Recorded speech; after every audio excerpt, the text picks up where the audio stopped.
Hello, I'm Michael Finn, holistic exercise and lifestyle coach, and today we're going to cover some fascia exercise for the lower body primarily, but our whole body, because whenever we're really kind of doing fascial based exercises, we kind of want to incorporate the whole body eventually. All right, so fascia is the things, the connective tissue that our whole body's wrapped in.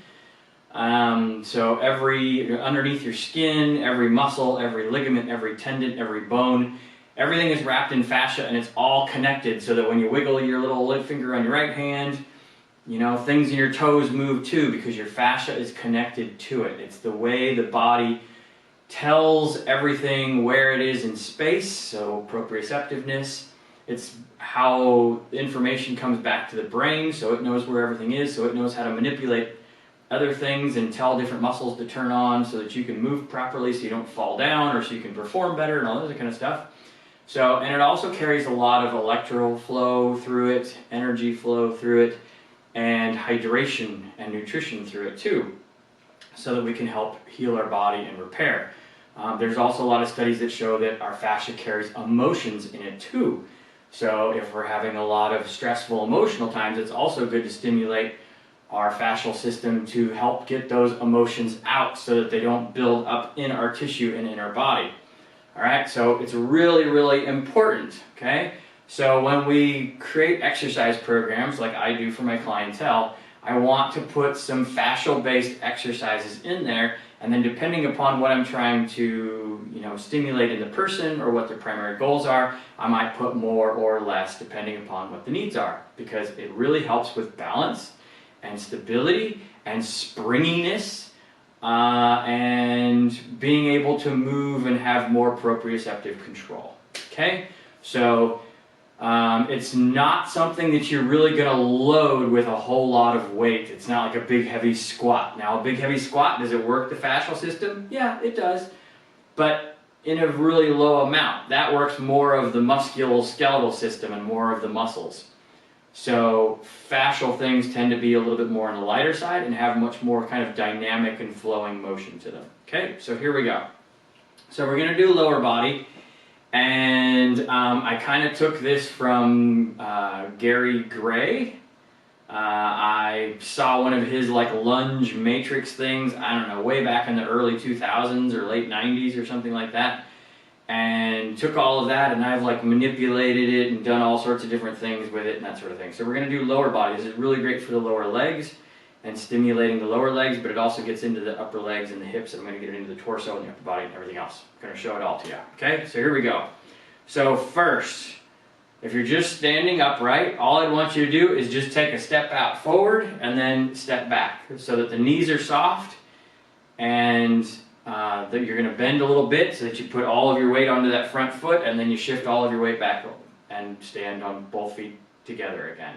And then you can step straight out to the front and then back. Okay, so this is basically a lunge, but it's a real mini lunge. Okay, so this way, if I've got an 80-year-old client, we can do this and it works the fascial system. All right, or if I've got someone that has a big weight loss challenge and they've got a little extra weight on their body and they can't move very well, we can do this, okay, where it's just stepping out front and then stepping back. All right, now same thing, you can go stepping out to the side and stepping back, and stepping out to the other side and stepping back. And the key is you want to shift your body weight to where your body goes from equally on both feet out to that foot that's either going to the front or to the side, and then shifting it back.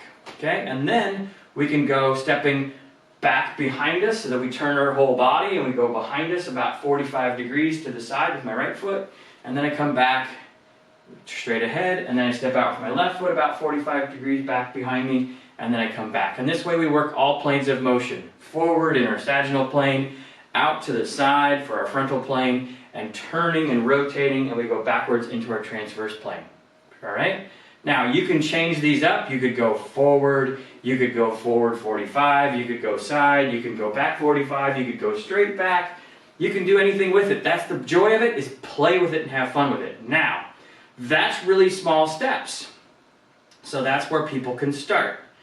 But most of us want to do more than that. So you can take a bigger step and bend the knees a little bit more and then come back out of it to the front. You can step out to the side and take a bigger step and bend your knees a little bit more. You can take a back step to the 45 and bend the knees a little bit more and then come back out of it. Okay, and now we're going to be working that fascia even more to each plane, going out to the front with the left, going out to the side with the left, and going to the back 45 to the left. All right? So once again, you can change all that up. You can go with a little bend in the knee, you can go a medium bend to the knee, or you can go a full bend to the knee to where you're all the way down to the ground in all three positions. There, even deeper out to the side, really deep to the back 45, turning that back leg so that you get all the way around. All those sort of things are going to work the fascia primarily. And like I said, we don't want to put a lot of weight on it. All right, so now that just basically kind of incorporates the lower body. But now let's get the torso involved. So with our hands at our sides, when we step out with our right foot to the front, let's reach down and put our hands on our knee. It's going to make us bend forward a little bit and then push back up. And then we'll go to our right foot with the hands on the knee to the side, and then our right foot, that back 45 and the hands on the knee there, and then come back up. Okay? And then the left foot to the knee with the hands, left foot to the side with the hands, left foot back 45 to the hands. Perfect. Okay? Or the hands to the knee. All right? So it makes you move your torso a little bit more. Now we could go step out in front with the right foot and we go hands to mid-shin, or we could even go hands to the foot and make it going to bend even more, and then push out of that. Step out to the side, hands could go all the way down to the foot, back up, hands back to the back 45, hands could go all the way to the foot, and then come all the way back up. Now we're starting to incorporate the torso. Left foot, we could go all the way down to the left foot with the hands, out to the side. We could bend and go all the way down to that left foot with the hands, and that back 45, once again, we can go all the way back down to the hands to the foot. So now we're moving in three planes of motion. We're bending our torso, and we're moving our arms a little bit, but it's putting our body in different positions, and our brain is having to learn that, and the fascia is having to learn that, and it will make you function better in all planes of motion and in all positions, including the lower legs. And one thing I did leave out is it's best to do this barefoot.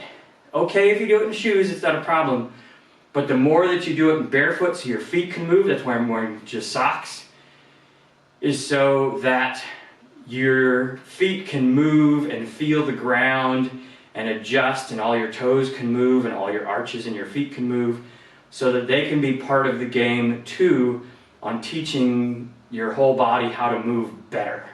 All right, so very, very important. I also tend to recommend that you do this early in your exercise program. So now let's get our upper body even more involved. So we'll do the same thing, but now we're going to go arms all the way up over the head. Now you could start halfway. You could start here with my hands at my shoulders, but I'm going to go all the way up. So hands all the way to the ceiling, and I'm going to step out with that front right foot, and I'm going to take the hands all the way down to my right foot, and then I'm going to power back out of that and come all the way back up to standing, feet together, hands to the ceiling. Then I'm going to step out to the right foot, bring my hands all the way down to that right foot, and then push back out of that with that right foot and reach towards the ceiling. I'm going to step out with my right foot to the back 45, take that hands down to that foot, and then drive back out of that and reach up towards the ceiling. Okay, and then left foot all the way down in the front, back up to tall, left foot out to the side, all the way down to that foot, come all the way back up to tall, left foot back, that back 45, hands down to that foot, push out of that and come all the way back up tall. All right, so now I'm moving my whole body. Now a couple of things. It's going to burn extra energy.